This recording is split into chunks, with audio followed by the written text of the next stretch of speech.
지난주에 이어서 오늘도 에베소서 말씀을 드립니다. 지난주에는 내 교회를 세우라 첫 번째 시간으로 하나됨으로, 더 정확히 하면 하나가 되게 하신 것을 힘써 지킴으로 주님의 교회를 세울 수 있다, 또 세워야 한다 하는 내용의 말씀을 드렸습니다. 특별히 이 하나됨은 하나님께서 하신 일이었습니다. 사람은 하나님과도 또 사람과도 하나가 될 수가 없죠. 왜냐하면 죄인이기 때문입니다. 그래서 하나님이 이 죄의 문제를 해결하심으로써 우리를 하나님과도 그리고 다른 사람, 특별히 성도와의 하나됨을 하시려 하셨는데, 예수님을 죄 없는 분으로 이 땅에 보내셔서 죄인이 받을 형벌과 죽음을 대신 죽게 하시고, 그 사실을 믿는 믿음으로 말미암아 우리를 하나님과도 하나가 되게 하시고 또 성도들과도 하나가 되게 하셨다 하는 것이었습니다. 이렇게 하나님으로 말미암아 하나가 되게 하신 그것을 우리가 지키되 힘써 지켜라. 그래서 지난번에는 한 세 가지 성품을 가지고 할 수 있다는 말씀을 드렸는데, 이 교회에 하나 되게 하신 것을 지키는 이것은 우리가 해도 되고 안 해도 되는 이 선택의 문제가 아니라 반드시 해야 될 일이다 하는 겁니다. 정말 모든 걸 희생하고라도 이 하나됨을 위해서는 우리가 포기할 것도 포기하고 내가 힘든 것도 이겨내고 해야 된다. 그렇게 하지 않으면 하나가 될 수 없다는 것을 우리가 염두에 둬야 될 것입니다. 특별히 오늘 이 하나 된다는 말은 지난번에도 제가 이 영어 단어를 소개를 했는데,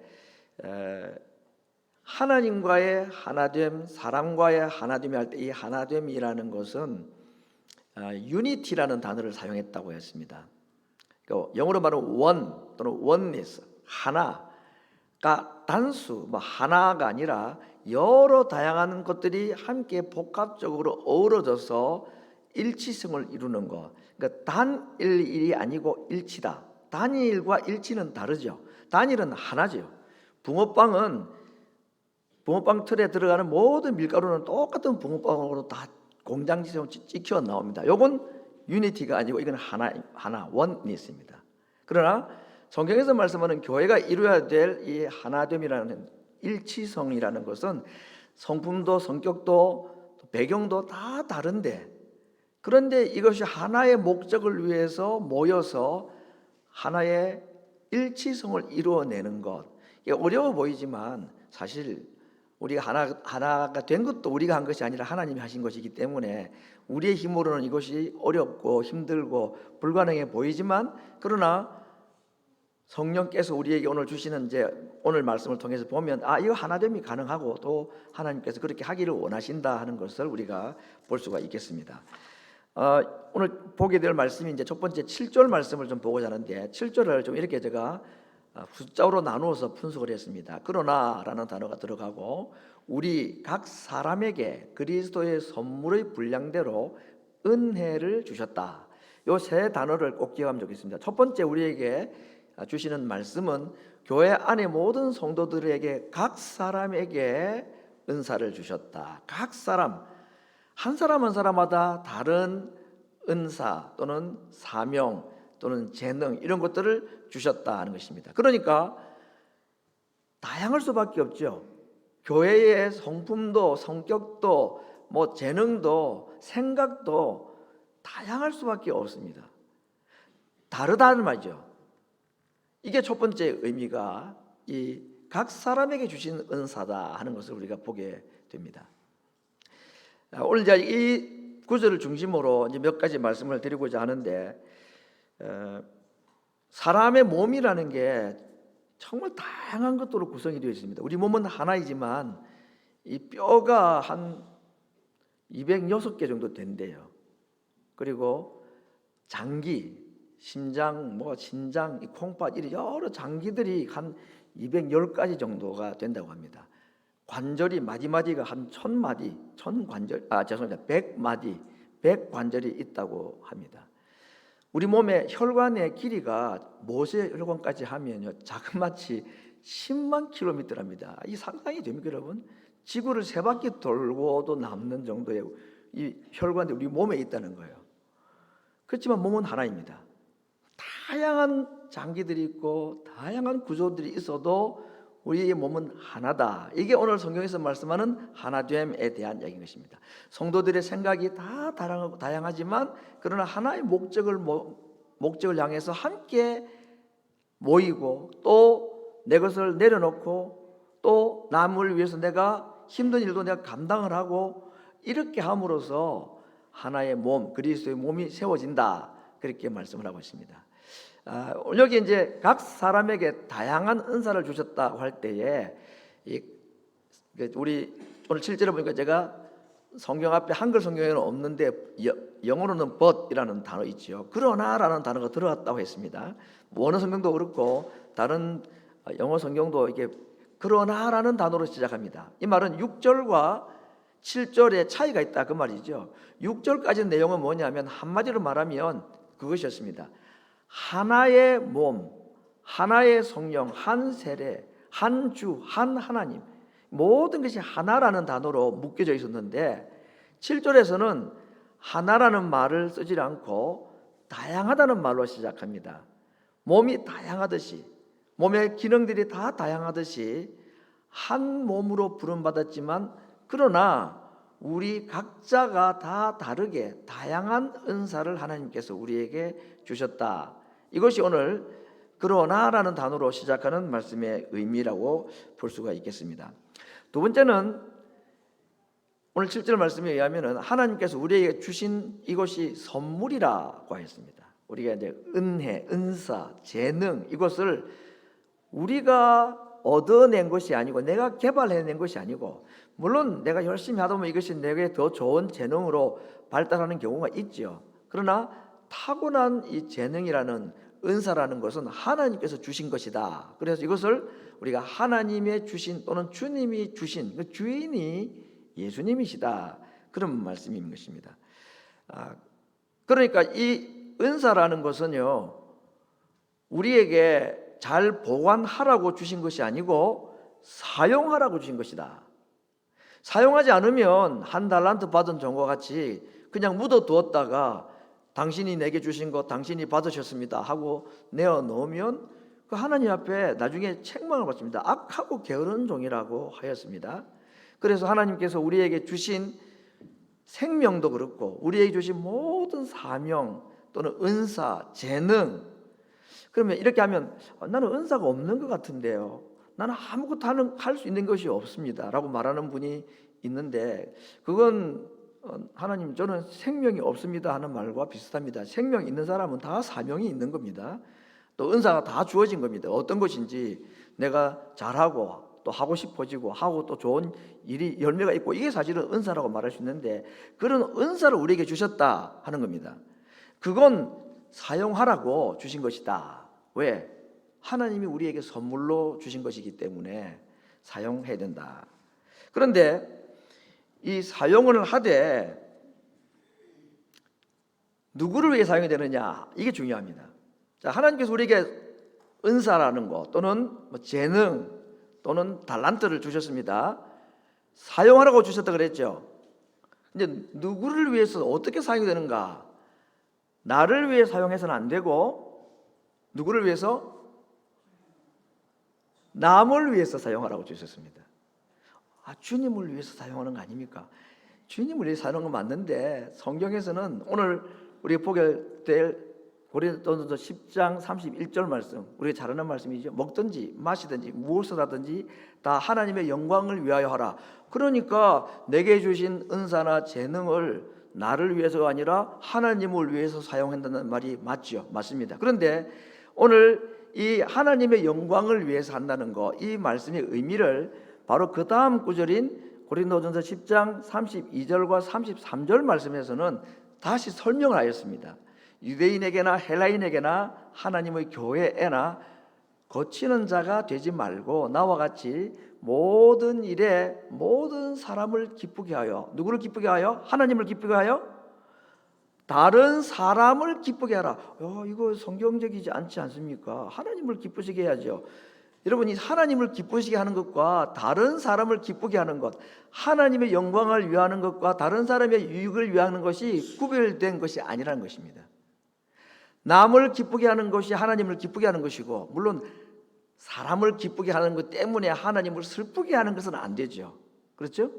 주 안에서 순종하는 것과 같이 부모님에게 하나님이 기뻐하지 않는 일을 부모님이 순종하는 것은 성경의 가르침이 아닙니다. 마찬가지로 다른 사람을 기쁘게 한다는 말은 하나님보다는 사람을 더 중요하게 여기라 하는 인본주의를 말씀하는 게 아니고, 하나님을 사랑한다면 하나님께서 사랑하시는 또 다른 사람들을 사랑하는 것이 하나님을 사랑하는 증거이고, 하나님을 기쁘시게 한다는 말은 하나님이 기뻐하시는 그 사람을 위하여 그가 기뻐할 수 있도록 돕도록 하는 것이 하나님을 기쁘게 하는 것이다. 그리고 나의 유익을 구하지 아니하고 다른 사람의 유익을 위하여 하라. 이것이 하나님의 영광을 위한 일이다. 그래서 양과 염소 비유에서 너희가 내가 옥에 갇혔을 때 나를 돌아보았고 배고플 때 먹을 수 줬고 양들에게 말하고, 또 왼편에 있는 염소들에게 너희가 내가 배고플 때 돕지 않았고 보돌아보지 않았고 먹을 거 주지 않았고, 똑같이 얘기했을 때에 둘 다 예수님께 뭐라고 말합니까? 우리가 언제 주님을 돌아보았습니까? 라고 말하고, 염소들은 우리가 언제 당신이 갇힌 걸 본 적이 있어야지 뭐 먹을 걸 주든지 옷을 주든지 하겠습니까? 언제 옥에 갇힌 걸 저희들이 언제 본 적이 있었습니까? 라고 말할 때 예수님 뭐라 말하죠? 지극히 작은 소자에게 한 것이 내게 한 것이고 하지 아니한 것이 내게 하지 않은 것이다 라고 말씀했죠. 그러게 보니까 사람을 기쁘게 한다는 말은 이 불신앙적 표현이 아니라 하나님을 기쁘시게 하는 하나의 방편으로 사람의 기쁨을 추구해 주는 것, 남의 유익을 위하는 것이 하나님의 영광을 위한 것이다. 그래서 사용은 하되 나를 위해 사용해서는 안 되고, 여러분 이 재능이라는 것, 은사라는 것, 이건 나를 위해서 사용하는 것은 하나님의 영광을 도둑질하는 것입니다. 그건 정말 옳지가 않죠. 그래서 하나님 내게 주신 것 사용을 하되 나를 위해서가 아니라 누구를 위해서? 남을 위해서. 근데 그것이 결국은 누구를 위한 것입니까? 하나님의 영광을 위한 것이다 라고 말씀하고 있습니다. 그렇게 사용할 때에 오늘 주제가 되는 주님의 몸이 세워져 간다, 교회가 세워진다 라고 말씀하신 겁니다. 그래서 예수님께서 마태복음 11장 23절에서는 나와 함께 하지 아니하는 자는 나를 반대하는 자고 나와 함께 모이지 않는 자는 해치는 자다 라고 말하며 일할 것에 대해서, 수고할 것에 대해서 말씀을 하시기도 하셨습니다. 이제 네 번째로 보게 될 것은 이 은사를 주신 분이 주님이시다 하는 구절을 8절 말씀을 가지고 좀 설명을 하고자 합니다. 8절 말씀, 그러므로 이르기를 그가 위로 올라가실 때에, 여러분 여기 그러므로 이르기를 하는 이 말은 지금까지 있었던 은사 우리에게 주시고 남을 위해서 하나님의 영광을 위해서 사용하라고 주신 것이다 라고 말하면서, 이 은사라는 것은 주님이 주신 것이다 라는 얘기를 지금 설명하는 것입니다. 그 주님이 내게 주신 은사라는 것을, 재능이라는 것을 그렇게 말하기 위해서 인용한 구절이 8절에 있는 내용인데, 그러므로 이르기를, 구약 성경에 이런 말씀이, 이런 구절이 있지 않느냐? 바울은 구약 성경을 너무 잘 아니까 시편 68편 18절 말씀을 딱 떠올린 것입니다. 자, 8절에 뭐라 하죠? 그가 이르기를, 구약 성경에 있는 인용입니다. 그가 위로 올라가실 때에 사로잡힌 자를 사로잡고 사람들에게 선물을 주셨다 하는 구약 성경을 인용을 했습니다. 이것이 오리지널 텍스트가 시편 68편 18절입니다. 자, 여러분, 글씨를 색깔별로 좀 구분했는지 잘 보시기 바랍니다. 질문이 이것입니다. 시편 68편 18절이 오늘 바울이 에베소 4장 8절에서 인용한 원문인데, 시편 68편 18절은 오리지널 텍스트는 뭐라고 되어 있냐 볼까요? 주께서 높은 곳으로 오르시며 그가 위로 올라가실 때, 뭐 거의 같은 말이죠. 그 다음에 사로잡은 자를 끌고 사로잡힌 자를 사로잡고, 이것도 같은 말이죠. 그 다음 세 번째 문장, 선물을 인간에게서 또는 배역자 중에서 받으셨다. 누가? 주가. 그 말입니다. 자, 여러분 시편 68편은 다윗의 시인데, 다윗이 언제 이 시를 썼는가? 내용을 보면 그가 전쟁에서 이기고 포로들을 끌고 오고 적군에게서 전리품들을 가지고 올 때 쓴 시라는 것을 알 수가 있습니다. 전쟁에서 이기고 포로를 데려오고 많은 전쟁 물자들을 획득을 해가지고 올라오면서 이게 올라가면서 왜 올라가느냐 하면 예루살렘 성은, 예루살렘 성전과 궁궐은 시온산이라는 산에 있습니다. 약간 높은 지대에.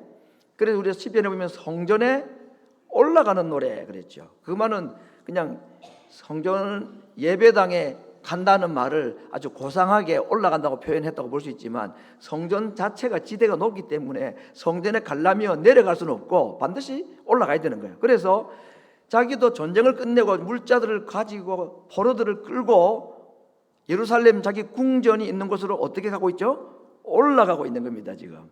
그렇죠?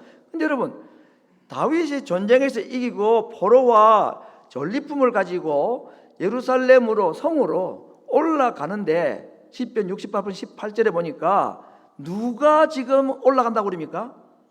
주가 올라간다 그랬습니다. 왜 이렇게 표현했을까요?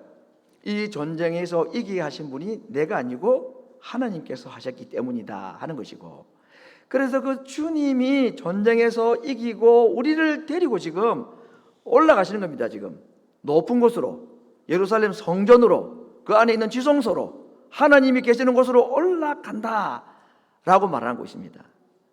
그 다음에 사로잡은 자를 끌고 오는 거 맞죠? 포로를 끌고 옵니다.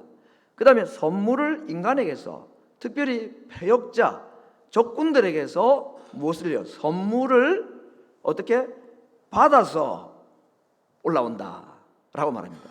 이 말은 다윗은 자기가 가졌던 모든 전쟁 물자, 전리품들을 자기 소유의 소유물로 쓰지 않았습니다. 다 하나님께 다 드렸습니다.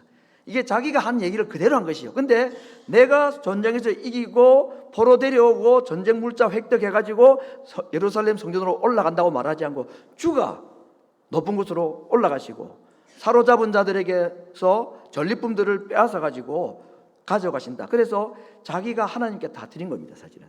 그래서 다윗은 이 시편 68편 18절을 기록할 때에 자기가 전쟁에서 이긴 이야기를 하나님이 이기게 하셔서 전리품들을 원수들에게서 받으셨다라고 표현했는데, 이 구절을 지금 바울이 인용을 한 거죠. 그렇죠?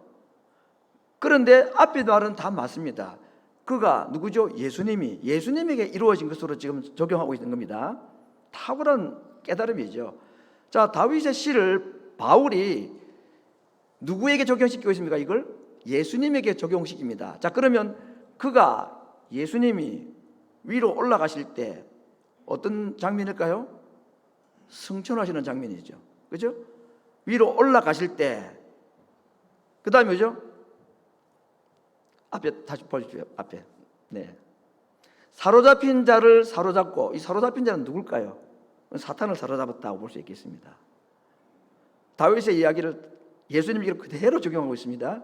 그 다음에 이 붉은 글씨로 되어 있는 글씨를 잘 보시면 시편에서 다윗은 원수에게서 전리품을 받으셨다고 했는데, 바울은 지금 예수님이 부활하셔서 하늘로 올라가시면서 원수를 사로잡고 그 다음에 선물을 어떻게 했다 그랬죠? 받으신 게 아니라 주셨다고 그랬습니다. 이게 차이입니다. 이게 다윗의 시를 그대로 인용을 하면서 마지막 단어를 정반대 반어로 바꾼 거죠. 구약시대에는 하나님이 전리품을 받으신 것으로 다윗이 말했는데, 신약의 예수님에게 이것이 이루어질 때에 방향이 오히려 반대라는 것입니다. 받으시는 것이 아니라 나누어 주셨다라고 말하십니다. 그럼 뭘 주시고 가셨을까요? 예수님이 승천하시면서 전쟁에서 이기고 원수의 머리를 깨뜨리고 포로를 끌고 오고, 그죠? 다 맞는 얘기잖아요. 그리고는 하늘나라로 올라가시면서 선물을 지금 땅에 있는 자기 백성들에게 주고 있습니다. 처음에 첫 번째 뭘 주셨을까요? 생명을 주셨죠. 두 번째, 생명을 가진 자들에게 뭘 주셨을까? 오늘 주제가 되는 은사를 주셨습니다. 재능을 주신 겁니다. 교회를 위해서 이걸 선물로 주셨다는 겁니다. 그러니 우리가 받은 생명, 구원과 구원받은 자가 우리가 해야 될 사명, 일들, 재능, 이것은 죽으시고 부활하심으로 마귀를 끌고 하늘나라로 승천하시는 주님이 우리에게 주신 선물이다 라는 것입니다. 왜 주셨을까요? 이걸 사용하라고. 누구를 위해서? 남과 교회를 위해서. 왜? 교회를 세우기 위해서. 이렇게 지금 연결이 되는 겁니다. 자, 이렇게 은사를 우리 주님께서 나누어 주셨다고 했는데, 오늘 제가 성경 구절 두 곳을 또 소개를 하면서 하늘로 올라가시는 예수님 우리에게 주신 것이 또 두 가지가 더 있다. 그 선물이라는 것이 첫 번째는 재능 또는 은사라고 말할 수 있지만, 두 번째는 이것이 성령이다라고 말할 수 있습니다. 왜냐하면 바로 사도행전 1장 8절 9절 말씀 때문입니다. 오직 성령이 너에게 임하시면 너희가 권능을 받고 땅 끝까지 이르러 내 증인이 될 것이다 라고 말하면서 9절에 뭐라고 말했죠? 이 말씀을 마치고 저희 보는 데서 어떻게? 올리워 가시니. 하나님의 전으로, 하나님 지성소로 올라가시면서 전리품을, 선물을 우리에게 주셨다고 했는데, 사도행전은 그게 뭐라고 그랬습니까? 성령이라고 그랬습니다. 왜 성령을 주셨을까? 성령으로 말미암는 나중에 보게 되는 이 은혜가 아니면 이 재능, 은사를 사용 못하기 때문입니다. 그래서 성령을 우리에게 주셨다. 두 번째, 우리에게 주신 또 하나의 선물에 대한 해석이 있습니다. 그것은 무엇이냐? 예수님께서 많은 직분을 우리에게 주시는 얘기를 할 때에 사도 바울을 통해서 로마서라든지 또 로마서나 고린도전서에 보면 하나님의 은사들을 여러 가지 예를 많이 들었습니다. 예를 들면 방언, 통역, 병 고치는 거, 이런 성령의 은사들이 있죠. 이거 다 하나님께 주신 은사들입니다. 또는 섬기는 것, 오늘 베드로 같은 경우에는 말하는 것, 가르치는 것, 또는 봉사하는 것, 이거 다 섬김의 은사들이라고 합니다. 이런 봉사하고 섬기고 일하는 많은 은사들을 각각 성도들에게 각각 다양하게 주셨습니다. 어떤 분은 찬양으로, 또 어떤 분은 섬김으로, 어떤 분은 봉사로, 손으로 봉사하는 것. 우리 참 재능이라는 것은 타고난 것이 분명히 있습니다.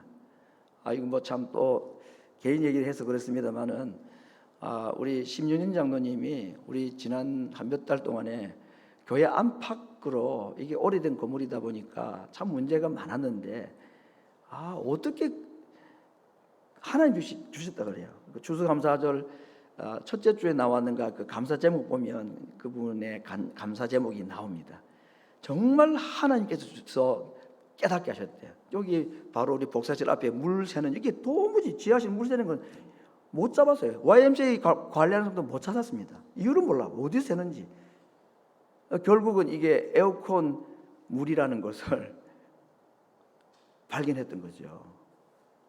이런 것은 정말 은사한 거죠. 그렇잖아요. 그죠? 예. 하나님 주신 겁니다. 그런 것들은. 그런데 오늘 은사와 함께 성령을 또 선물로 주셨다고 하면서 에베소에서는 여러 다양한 재능에 대한, 은사에 대한 말씀들이 있는데, 에베소에는 은사의 직분에 대한 얘기가 나옵니다. 내 직분에 대한 얘기만 나와요. 사도, 선지자, 복음 전하는 자, 그리고 목사와 교사, 이 네 사람만 나옵니다. 예를 들어서 섬기는 것, 봉사하는 것, 또는 음악, 이런 것들은 직무라고 말할 수 있습니다. 우리가 직분이라는 게 있고 직무라는 게 있습니다. 직분이라는 것은 목사, 장로, 집사, 권사, 이게 직분입니다. 근데 직무는 뭐냐 하면, 제가 지금 설교하는 거, 신방하는 거, 상담하는 거, 가르치는 거, 이건 제게 주신 직분을 가지고 하는 직무입니다. 일이죠, 일. 우리 찬양대원에 보면 권사도 있고 장로도 있고 집사도 있고, 그렇죠. 그 직분은 다 권사, 장로, 집사라는 것이 직분입니다. 그러나 찬양대원으로 봉사하는 이 찬양하는 일은 뭐죠? 이게 직무라고 말합니다. 우리에게 직분보다 중요한 건 직무죠. 일이 중요합니다.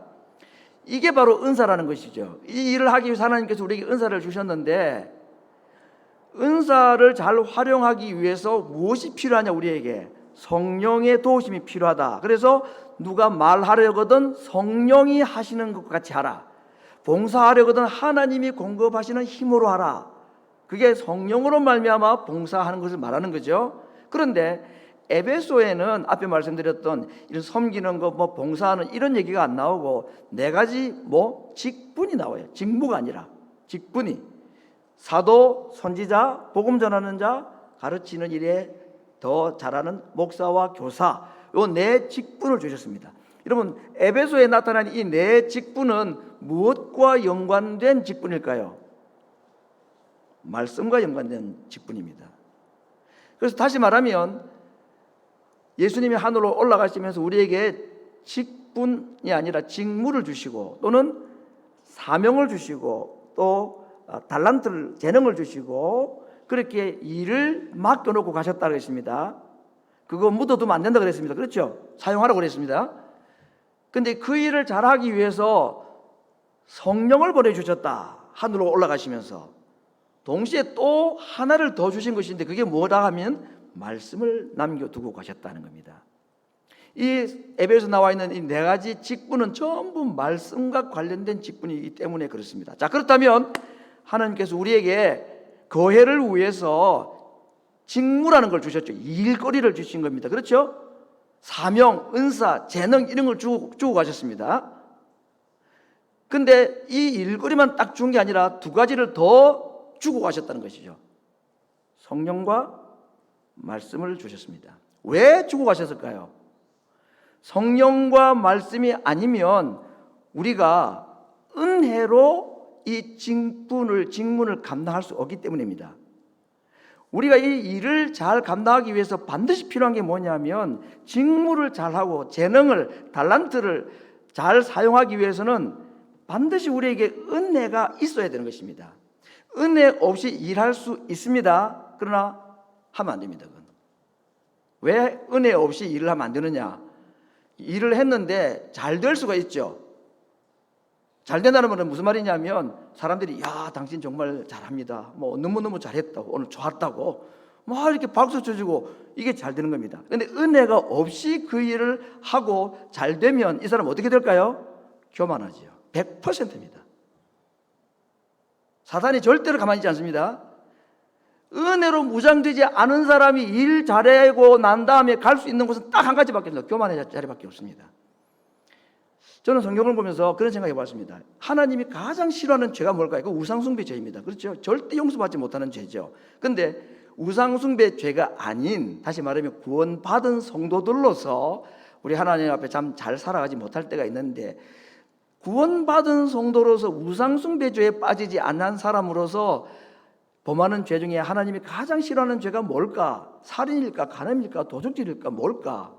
저는 교만이라고 생각합니다. 왜냐하면 교만하면 하나님이 직접 대적하신다 했기 때문입니다. 그러니까 은혜 없이 교회 봉사 열심히 잘하는 것은 잘하면 교만이고 남이 알아주지도 않고 빈정거리고 아무 수고해도 뭐 대가도 없고 그렇게 하면 어떻게 될까요? 일이 또 했는데 안 돼, 또 열심히 한다고 하는데 사람이 잘 도와주지도 않고 일도 안 되고 그러면 그 사람은 어떻게 될까요? 뭐 어떻게 할까요? 포기합니다. 교만 아니면 포기, 둘 중에 하나가 있기 때문에 이 직분이라는 거, 이 직무라는 것은요 은혜 없이는 안 되는 겁니다. 절대 안 되는 겁니다. 그래서 우리에게 직무와 함께, 일거리와 함께, 사명과 함께 뭘 주셨다고요? 성령과 말씀을 주셨습니다.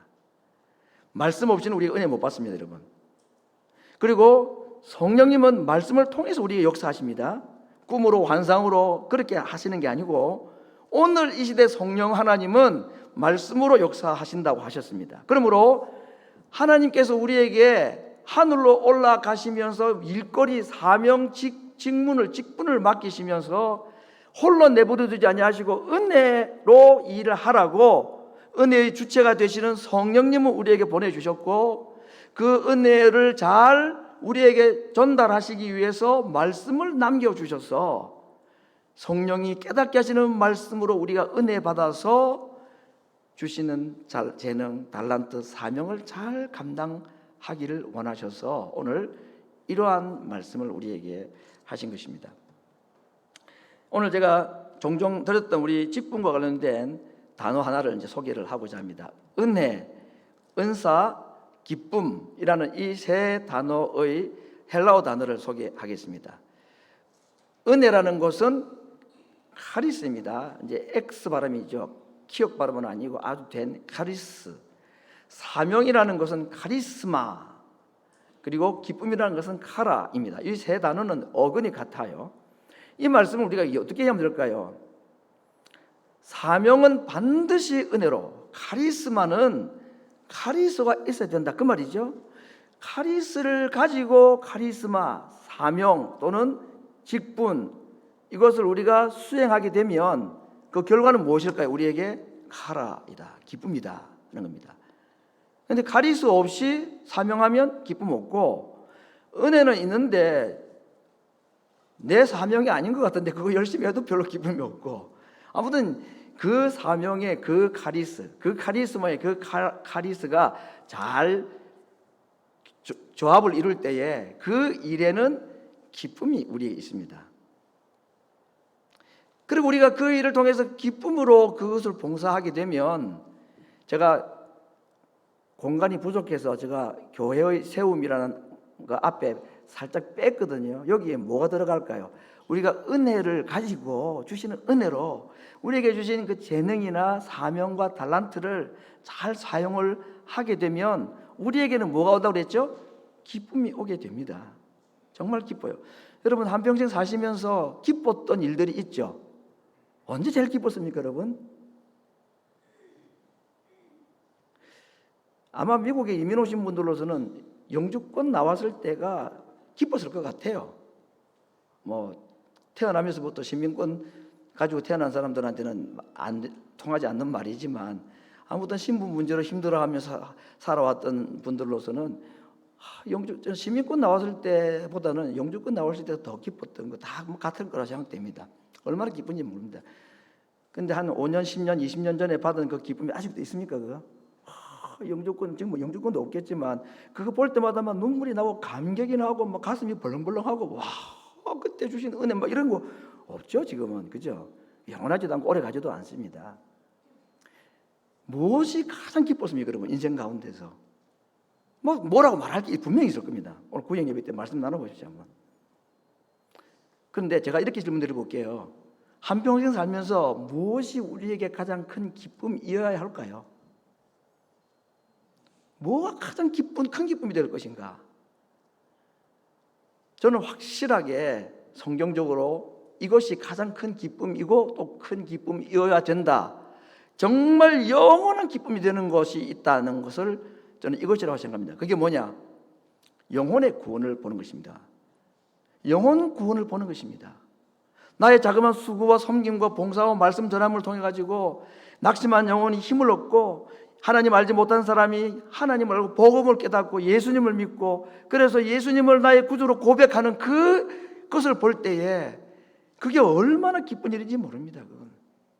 이게 가장 큰 기쁨이 되는 것입니다.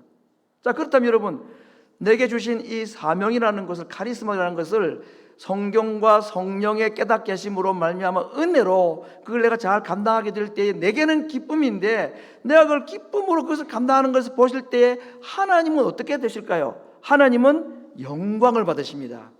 하나님은 그거 보고 기뻐하시는 겁니다. 여러분, 우리의 말씀대로 순종함으로 기뻐하는 모습을 보시는 것이 하나님의 가장 큰 기쁨입니다. 우리가 주시는 이 사명을 은혜로 감당하며 기쁨으로 이 감당하는 모습을 볼 때에 그때 하나님께서 크게 영광을 받으십니다. 여러분, 하나님은 영광을 딱 받으시면 반드시 반응하십니다. 어떻게 반응하실까요? 은혜와 복으로 반드시 반응하십니다. 그 복이라는 것이 우리가 생각하는 그런 복일 수도 있고 아닐 수도 있지만, 영광을 받으시는 하나님은 절대로 모른 체 하지 않으십니다. 반드시 우리에게 대갚아 주시는데 은혜와 복이라는 것으로 채워주시는 것입니다. 은혜로 사명 감당할 때에 내게는 기쁨, 하나님께는 영광, 영광 받으신 하나님은 또 기뻐하셔서 우리에게 또 은혜와 복을 내려주시는 소위 은혜의 선순환이 계속해서 이루어지는 것입니다. 이게 그렇게 할 때 결과적으로는 어떤 일이 벌어질까요? 마지막으로는 교회가 세워집니다. 튼튼한 교회로 세워지게 되는 것입니다. 그 교회에 들어오는 사람은 예수님을 만나고 영혼 구원의 문제가 일어나고 아픔과 상처의 문제들이 치유가 되는 회복의 역사들이 일어나고 낙심한 자들이 그러한 세워진 교회 안에 들어오면 치유와 회복이 일어나는 것입니다.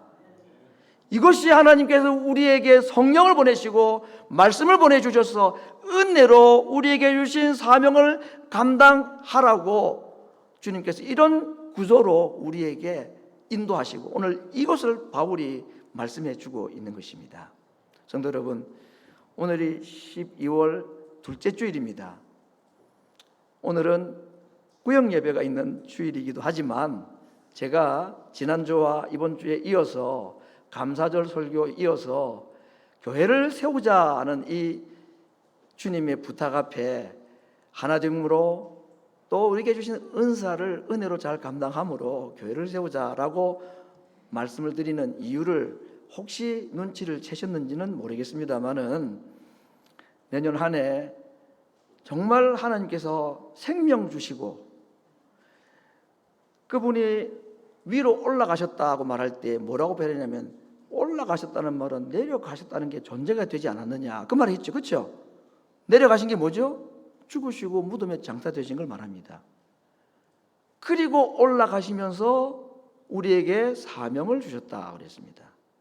이거 주님 것이고 우리를 구원하시고 생명 주시고 우리에게 사명을 주시고 달란트와 재능을 주시고 카리스마를 주시면서 혼자 감당 못하니 은혜로 감당하라고 성령님 보내시고 말씀 보내주셔서 하나님 기뻐하시기를 원하시고 교회를 세우기를 원하셨습니다.